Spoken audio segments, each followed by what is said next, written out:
उत्तर पूर्वी दिल्ली के भारतीय जनता पार्टी के यमुना विहार जिला कार्यालय पर क्षेत्रीय सांसद मनोज तिवारी ने एक प्रेस वार्ता का आयोजन कर दिल्ली सरकार के मुखिया अरविंद केजरीवाल पर आरोप पत्र प्रस्तुत करते हुए उनकी कार्यशैली को लेकर जमकर निशाना साधा। प्रेस वार्ता से पहले पूर्व प्रधानमंत्री मनमोहन सिंह के निधन को लेकर 2 मिनट का मौन भी रखा गया। वहीं इस प्रेस वार्ता में क्षेत्रीय सांसद मनोज तिवारी, विधायक जितेंद्र महाजन, गोंडा विधायक अजय महावर, करावल नगर क्षेत्र से विधायक मोहन सिंह बिष्ट, नवीन सादरा जिले के अध्यक्ष मनोज त्यागी, उत्तर पूर्वी जिला अध्यक्ष पूनम चौहान और यमुना विहार से निगम पार्षद प्रमोद गुप्ता ने केजरीवाल पर जमकर निशाना साधा और दोगली राजनीति के आरोप भी लगाए। क्या कुछ कहना था इन बीजेपी के नेतागणों का, सुनिए उन्हीं की जुबानी। दोस्तों, जैसा आप सबको पता ही है, कल एक बहुत ही शोकाकुल करने वाली न्यूज हम सबके समक्ष आई। हमारे देश के 2004 से 2014 तक प्रधानमंत्री रहे देश के बड़े ही कई मायने में जिनको हम भूल नहीं पाएंगे, ऐसे मनमोहन सिंह जी का निधन हो गया। हम उनकी निधन पे अपनी लोकसभा के तरफ से भी शोक प्रकट करते हैं, गहरी संवेदना प्रकट करते हैं और हमारा ये मानना है कि मनमोहन सिंह जी की शालीनता और विनम्रता एक प्रधानमंत्री के रूप में कभी भुलाई नहीं जा सकेगी। ईश्वर उनके परिवार, उनके मित्रों को ये दुख बर्दाश्त करने की शक्ति दे।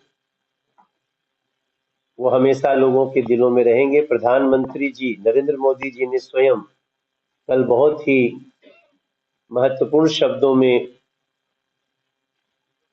उनको अपनी श्रद्धांजलि दी है।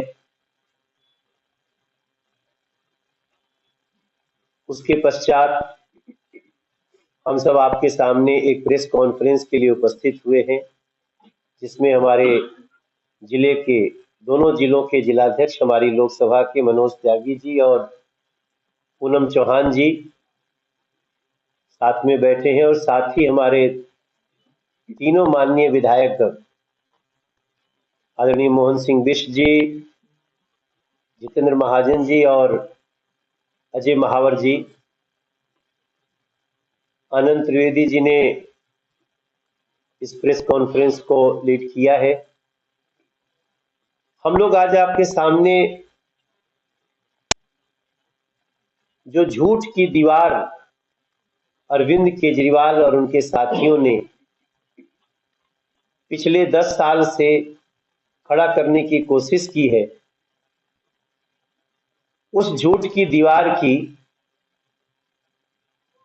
पर्दे हटा करके दिल्ली की जनता को और खासतौर से अपनी लोकसभा की जनता को बताने का एक प्रयास है, जिसके लिए हम प्रेस कॉन्फ्रेंस में बैठे हैं।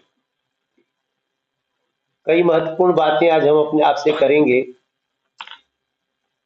और हमें दुख इस बात का है कि जिस व्यक्ति ने 2013 से झूठे वादों की झड़ी लगाई, लेकिन उसका झूठा वादा, उसका हर बात से मुकर जाना, वादा करके भुला देना, ये 2024 तक भी, 2025 के चुनाव तक भी उसी स्पीड में जारी है जिस स्पीड में 2013 में वो झूठ बोलना शुरू किए थे। आज 2014 से हम देश के प्रधानमंत्री के रूप में नरेंद्र मोदी को पाए हैं और इसी दिल्ली में वो रहते हैं। इसके बाद भी हम अपने सपनों की दिल्ली नहीं बना सके, और इसका एकमात्र कारण है कि दिल्ली में एक आम आदमी पार्टी जैसी झूठी, जन विरोधी, पूर्वांचल विरोधी, दलित विरोधी, इंसानियत विरोधी, कर्मचारी विरोधी, ये जितने हमारे शब्द हैं, और सरकार को बार बार विधानसभा में सवाल उठाने के बावजूद दिल्ली के मुख्यमंत्री, दिल्ली के पीडब्ल्यूडी मिनिस्टर से भी बार बार उठाने के बावजूद समस्या की ओर सरकार ने कोई ध्यान नहीं किया। आखिरकार क्षेत्र के लोग अशोकनगर शमशान घाट, मंडोली के बाद जो शमशान घाट है, जो 3 विधानसभा को कवर करता है, वो अंडरपास जो है वो पिछले 11 वर्षों में 4 करोड़ की लागत से बनना था, वो आज तक बनकर तैयार नहीं हुआ। उसकी लागत जो है वो लगभग 22 करोड़ रुपए हो गई। आज तक उसके ऊपर कुछ नहीं हुआ। दिल्ली में जो पॉल्यूशन की स्थिति है वो हम लोगों को मालूम है। मजेदार बात ये देखिए कि दिल्ली सरकार के अधिकारी, दिल्ली सरकार का कुशासन कितना बड़ा है कि दिल्ली की जनता से लगभग 5 करोड़ रुपए डेली पॉल्यूशन के नाम पर ये लोग वसूल कर रहे हैं, जुर्माने के नाम पर। आश्चर्य तब हुआ कि जब इनके एसडीएम, डीएम और अधिकारी जो है एनफोर्समेंट टीम है, वो खुद बिना पोल्यूशन करवाए गाड़ियों पर घूम रहे हैं और उन्हीं गाड़ियों से चालान काट रहे हैं जो दिल्ली के अंदर पोल्यूशन फैला रही है। एक मजेदार बात बताकर मैं आपकी अपनी बात खत्म करूंगा। अभी मेरे यहाँ 3 इलाके हैं, न्यू मॉडर्न, शादरा, हरदेवपुरी और नंदनगरी, जहाँ पर पीने की पानी की भयंकर समस्या है और 8 महीनों से लगातार हम उसके लिए संघर्ष कर रहे थे और 2.25 करोड़ रुपए की एस्टिमेट वगैरह फाइल बनाकर हमने वहां पर रखा, तो जल बोर्ड के अधिकारियों ने हाथ खड़े कर दिए। सिर्फ 7 लाख रुपए उसके लिए सैंक्शन हुए इन 9 महीनों के अंदर। यानी दिल्ली सरकार का जो दिल्ली जल बोर्ड है वो भी दिवालिया हो गया है। और एक बात और कि जो सरकार गरीबों को राशन कार्ड नहीं दे सकती, जो सरकार बुजुर्गों को पेंशन नहीं दे सकती, मेरा सवाल ये है कि वो दिल्ली की हर महिला को 2100 रुपए कहां से देगी, जिस सरकार का दिवालिया निकला हुआ है। मनोज जी ने बहुत सी ऐसी बातों को आप सब लोगों के सामने कहने का प्रयास किया। प्रयास नहीं, दिल्ली की सरकार की पोल खोलने के लिए अनेक विषय को छूने का प्रयास किया। मेरे मित्रों, ये सत्यता है। मैं जिस विधानसभा क्षेत्र से चुनाव लड़ करके आता हूं और वहां कभी आम पार्टी का खाता नहीं खुला और आम आदमी पार्टी का खाता ना खुलने की वजह से पिछले दिनों के अंतर्गत जो मेरे प्रतिद्वंदी के रूप में ऐसा व्यक्ति चुनाव लड़ रहा था, चुनाव हारने के बाद उसने कहा कि मैं क्रावल नगर की जनता को खून के आंसू बहाऊंगा, और ये उसने करके दिखाया। क्रावल नगर की बहुत सी योजनाएं, ऐसी योजनाएं थी, उस योजनाओं को रोकने का प्रयास किया और प्रयासी नहीं, वो जानते थे कि हमारा क्रावल नगर के अंदर खाता नहीं खुलेगा, ऐसा उनका मानना है और आगे भी नहीं खुलेगा। मैं ये आपके माध्यम से कहना चाहता हूँ। मित्रों, उस क्रावल नगर विधानसभा के अंतर्गत सड़कें, नालियां, गलियां, खड़ंजे, पीने के पानी के लिए पिछले दिनों के अंतर्गत शिविर के लिए आदरणीय सांसद जी ने प्रधानमंत्री जी के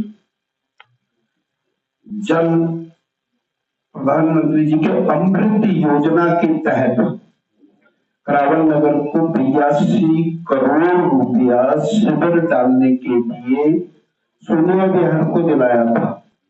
उसकी स्कीम को आज दिन तक यूटी डिपार्टमेंट ने रोक के रखा, जबकि केंद्र सरकार का पैसा आ गया। मेरा कहने का भावार्थ ये है कि हर कामों में रोका जा रहा है। दिल्ली के साथ तो इतना बड़ा सौतेला व्यवहार, अभी जैसे उन्होंने राशन के बारे में कहा, राशन की स्थिति भी इसी प्रकार से है। क्रावल नगर के अंदर बहुत से लोग गरीब परिवार के लोग रहते हैं, तो 2015 तक लोगों के नाम राशन कार्ड पे चढ़े थे, उनकी यूनिट प्रणाली के माध्यम से उनके नाम काट दिए थे। दो लोगों को राशन देने के इसकी बात को कही गई, जबकि ये केंद्र सरकार का राशन है, तुरंत उसको रोकने का काम किया। एक नहीं अनेक इस प्रकार के हुआ। मैं आज आपसे एक निवेदन करना चाहता हूँ, आपके माध्यम से दिल्ली के अंदर एक बदलाव की स्थिति आ सकती है, और ये सबसे बड़ा आप लोगों को जगाने का काम कर सकते हैं। जिस प्रकार आदरणीय सांसद जी ने कहा, लाडली बहना की योजना निश्चित रूप से सत्य है। हमारी सरकारों ने अन्य प्रदेशों के अंदर भी इस बात को लेकर के करके दिखाया। यदि दिल्ली सरकार करना चाहती थी तो अभी क्यों नहीं करा? तुरंत लोगों के खाते में पैसा डाल। सिर्फ वो वोट के खातिर आज वो लोगों के आधार कार्ड नहीं, वोटर के आई कार्ड का नंबर ला रहे हैं, आई कार्ड मांग रहे हैं, उसको अपने खाते में जोड़ रहे हैं। इस प्रकार का है मित्रों, ये सत्यता है। इन 10 वर्षों के अंदर जिस प्रकार का आम पार्टी का ये कार्यकाल रहा, मेरे को लगता है इससे कोई मैंने ऐसी सरकार नहीं देखी जिसकी वजह से दिल्ली के लोगों को इतना सफल होना पड़ा। और आज दिल्ली त्राईमाम कर रही है, और मेरे को लगता है 100% भारतीय जनता पार्टी की सरकार बन रही है। हमारी पार्टी ने जो घोषणा की है, हम विधानसभा के बनते ही हमारा एक ही एम्स होगा कि दिल्ली के लोगों के लिए कैबिनेट को तुरंत बुला करके हम इन डिसीजनों को लागू करेंगे। इतना ही मुझे। आदरणीय सांसद मनोज तिवारी जी ने बड़ी विस्तार से सारी बातें रखी हैं। मेरे सम्मानित दोनों विधायकों ने भी बड़ी सम्मानित ढंग से बात रखी है। दोनों जिलाध्यक्ष भी मौजूद हैं। गोंडा विधानसभा की 2-3 ज्वलंत मुद्दों को विधानसभा में 5 साल लगातार उठाने के बाद भी, जैसा सांसद जी ने कहा, गांधी रोड के चौड़ीकरण की बात, बहुत मेहनत करने के बाद भी चीफ सेक्रेटरी दिल्ली को जो द रॉयल एंटरप्राइजेस नाम की कंपनी हायर की गई थी और उसका चौड़ीकरण का जो भी मैप था वो भी सबमिट कर दिया गया है। उसके बाद भी मुख्यमंत्री जो पीडब्ल्यूडी मंत्री भी है आतिशी जी ने कुंडली मार करके वो बैठी हुई हैं और उसका मुआवजा रेवेन्यू के द्वारा तय करने में लटका रखा है, जिसके कारण वो काम नहीं हो पा रहा है। दूसरा, सीवर, मेरे यहाँ 170 किलोमीटर की सीवर लाइन्स हैं, तो जो 6 पेरिफेरल्स लाइन हैं, 4 करोड़ 26 लाख रुपए की डिमांड हमने पेरिफेरल्स लाइन को साफ करने के लिए रखी है। लगातार 4 साल से पैसा मांग रहा था, लेकिन वो पेरिफेरल्स लाइन भी साफ नहीं करा पा रहे हैं। तो अंदर की लाइनों की क्या हालत होगी वो आप समझ सकते हैं। 10 गुना मेहनत करके किसी तरह क्षेत्र को बचाने का प्रयास हम कर रहे हैं। एक मल्टी लेवल पार्किंग के लिए मैंने लगातार यमुना विहार डिपो के ऊपर बनाने की मांग की है, जिसको भी उनके 5 साल के शासन में लगातार सदन में उठाने के बाद भी वह काम अभी तक नहीं हुआ है। एंटी स्मॉग टावर गन तो हमारी विधानसभा में लगी नहीं है। लेकिन प्रदूषित यमुना जी के बारे में जो सांसद जी ने कहा, ठीक कहा, यमुना मैया बड़ी कुपित है। उन्होंने खुद कहा था 2020 में कि मैं 25 तक अगर डुबकी ना लगवा दूं, यमुना जी को साफ ना कर दूं, तो मुझे वोट मत देना। अब जबकि दिल्ली सरकार की ही रिपोर्ट में यह आ गया है सदन के पटल पर ही कि 2020 से भी ज्यादा मैली हो गई है यमुना। तो यमुना मैया तो कुपित है, साफ दे चुकी हैं, उनकी वाणी सिद्ध होगी और वो इस बार सरकार में नहीं आने वाले हैं, लोग उनको वोट देने वाले नहीं हैं। दिया क्या दिल्ली को? दारू के ठेके, फ्री के नाम पर सांस की, अस्थमा की, कैंसर की ऐसी गंभीर बीमारियां दिल्ली को दी इन्होंने, चाहे जल प्रदूषण या वायु प्रदूषण, दोनों तरह से लोगों को कैंसर जैसी, अस्थमा जैसी बीमारियां दी, जो हमारे आदरणीय सांसद जी ने भी इसका जिक्र किया है। फ्रॉड की बात हो रही थी 2100 रुपये की, सरकार होने के बाद भी संजीवनी योजना ये लेकर आए हैं। आयुष्मान योजना लागू नहीं किया, लेकिन संजीवनी योजना में फ्रॉड किया। खुद विभाग ने विज्ञापन निकाल कर कहा कि ऐसी कोई योजना दिल्ली सरकार की है ही नहीं। तो ऐसी फ्रॉड सरकार दुनिया में हमने कभी देखी नहीं, जो सरकार ही फ्रॉड कर रही हो। लूट और झूठ की यह सरकार जो सड़कों में गड्ढे ढूंढ रही थी, दिल्ली की जनता ने बताया, भ्रष्टाचार के गड्ढे देख लो, प्रदूषण के गड्ढे देख लो, यमुना जी के सीवर के पानी के गड्ढे देख लो, वह इस सरकार को 5 साल में दिखाई नहीं पड़ा। और एक अंतिम बात कहकर अपनी बात समाप्त करता हूं कि जो सरकार आरटीआई के नाम पर, लोकपाल के नाम पर, लोकायुक्त के नाम पर आई थी, ईमानदारी का ढिंढोरा पीटते हुए, वह सरकार 10 साल में सीएजी रिपोर्ट पेश नहीं की है। ये बड़ी शर्म की बात है। ऐसा क्या राजदारी छुपा रहे हो आप? ऐसा क्या सच छुपाना चाहते हो? ये साहस क्यों नहीं कर रहे हो? क्यों?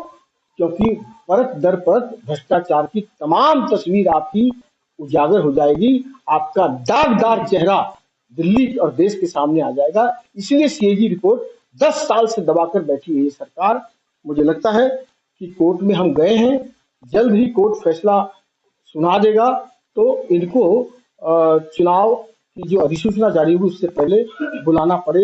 यही मेरे मीडिया साथियों से भी निवेदन है, इस मुद्दे को जरूर उठाया जाए। इन्होंने जिसके नाम पर सरकार पर भ्रष्टाचार के अगेंस्ट करप्शन की लड़ाई लड़ी थी, वह सरकार 10 साल से सीएजी रिपोर्ट पेश विधानसभा में नहीं कही है। ये हिंदुस्तान की पहली इकलौती राज्य सरकार है। विधायक हमारे यहाँ मौजूद हैं, हमारे पार्टी अध्यक्ष भी हैं, मैं को छोड़ने की है। दिल्ली सरकार ने पिछले 10 साल में किस तरह से देश की जनता को ठगा है और भ्रष्टाचार पूरे दिल्ली में फैला के रखा है, इसके विषय में चर्चा हुई। सांसद जी ने और जिन्होंने विधायकों ने अपने सबसे विषय पर रखा।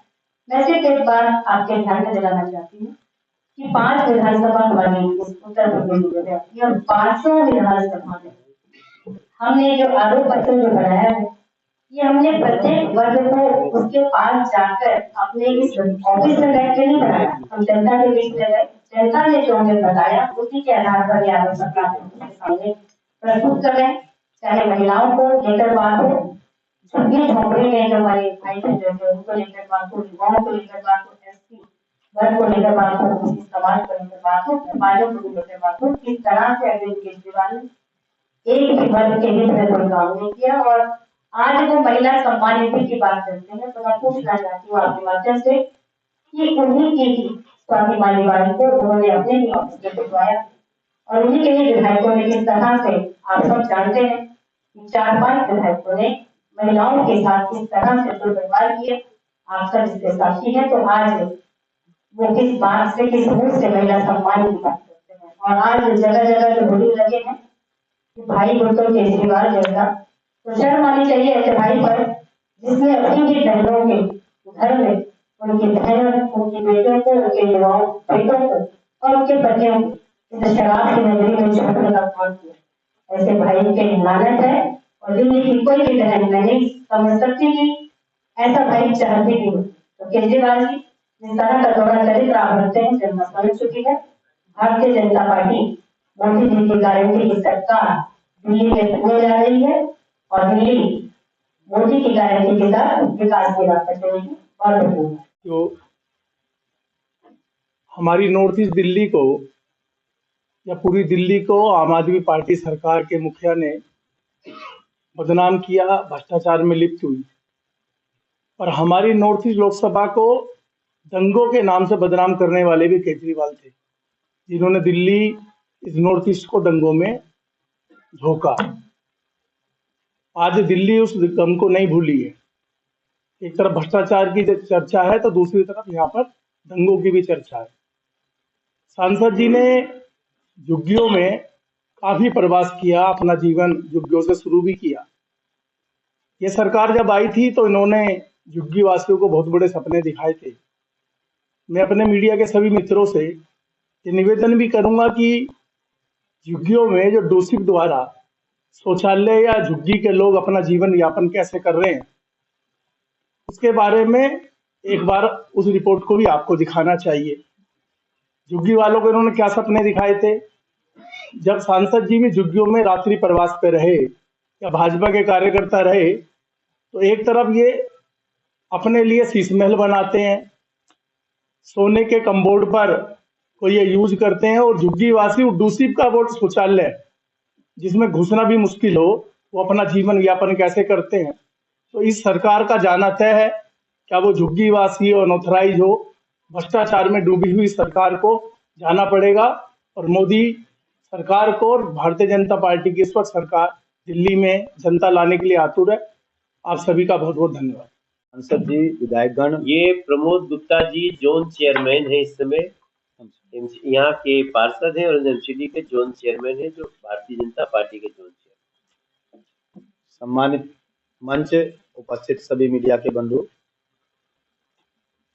न सिर्फ दिल्ली सरकार में आम आदमी पार्टी फेल हुई है, मैं याद दिलाना चाहूंगा पिछले 2 वर्ष से अधिक समय में ये नगर निगम के अंदर भी शासित है, और नगर निगम में इतनी बुरी तरह से ये विफलता इनकी दिख रही है। इन्होंने आश्वासन दिए थे, आप सबने देखे होंगे, कूड़े के बड़े बड़े पहाड़ ये लेके गलियों में घूमे थे,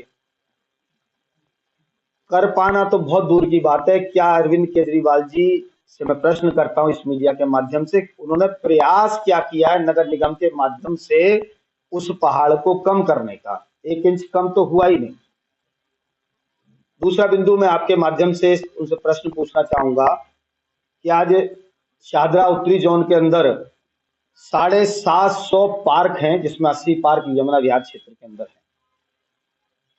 1 एकड़ पार्क के ऊपर एक व्यक्ति की कम से कम नियुक्ति होनी चाहिए हॉर्टिकल्चर डिपार्टमेंट की तरफ से। 750 पार्क है, जिसमें 2.5 एकड़ का पार्क भगत सिंह पार्क जैसे मेरे क्षेत्र में है। आप समझिए कितने लोगों की आवश्यकता होगी। और पिछले 2 वर्ष से लगातार हम लोग चिल्ला रहे हैं कि नए लोगों की भर्ती कीजिए, लोग घटते जा रहे हैं, कम होते जा रहे हैं। मात्र 112 व्यक्ति उन 750 पार्क की देखरेख के लिए है। ये स्थिति बनी हुई है। और एमसीडी तो एमसीडी, पार्कों का विषय आया तो इनका खुद का जो पीडब्ल्यूडी का हॉर्टिकल्चर डिपार्टमेंट है, पिछले 1 वर्ष से लगातार हम गुहार लगा रहे हैं कि वो डिपार्टमेंट कहाँ है। उनके जेई आके कहते हैं कि वो डिपार्टमेंट ही हमने बंद कर दिया है, उसे दूसरे डिपार्टमेंट में मर्ज कर दिया। हमारे पास कोई संसाधन, कोई व्यक्ति नहीं है। जिस रोड पर आप बैठे हैं, देखते हुए आप आए होंगे, पेड़ गिरे हुए हैं, टूटे हुए हैं, 6-6 महीने से कोई सुध लेने वाला नहीं है। पीडब्ल्यूडी दिल्ली सरकार केजरीवाल जी का डिपार्टमेंट, और इसी रोड पे पीडब्ल्यूडी का कार्यालय है। ये स्थिति नगर निगम के अंदर उनकी है। एक भी नई शिक्षक की भर्ती नहीं है, शिक्षा की बात करते हैं। एक भी नए हॉस्पिटल के लिए नगर निगम के माध्यम से कोई प्रपोजल इनका आया नहीं है। और तो और नियम है नगर निगम के अंदर के तीसरा वर्ष दलित एससी रिजर्व होगा मेयर के लिए, उस पर भी इन्होंने अपना दलित विरोधी कट्टर चेहरा दिखाया। जब हम लोगों ने संघर्ष किया, प्रदर्शन किया, सदन के अंदर लगातार आवाजें उठाई, तब जाकर मजबूरन दबाव के तहत ये दलित मेयर बना पाए। तो ऐसा दोहरा चरित्र इनका है और हर जगह, हर स्थान पर ये फेल हुए हैं। यही कह के मैं अपनी वाणी को विराम दूंगा और दिल्ली की जनता इनको भगाने की पूरी तैयारी कर चुकी है। नमस्कार।